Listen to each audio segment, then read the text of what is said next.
নমস্কার বন্ধুরা, আজকে আরেকটা রেসিপি নিয়ে আসলাম। আজকে রান্না করব কবুতরের মাংস।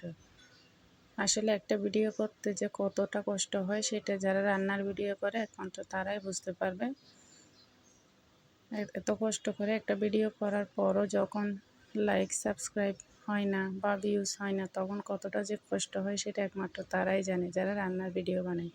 আসলে রান্নার ভিডিও বানাতে খুব কষ্ট হয়। আসলে সব ভিডিও বানাতে কষ্ট হয়, তবে রান্নার ভিডিও বানাতে অনেকটা কষ্ট হয়।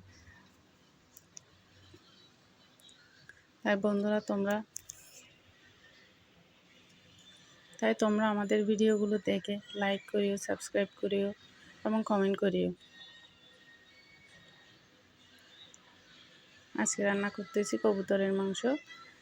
এই যে আজকে ওই রেসিপিটা সম্পর্কে তেমন কিছু বলতেছি না। আসলে অনেক কষ্ট করে ভিডিও করার পরও ভিউজ হয় না, লাইক হয় না, কমেন্ট হয় না, সেই জন্য আজকে এই কথাগুলো বলতেছি।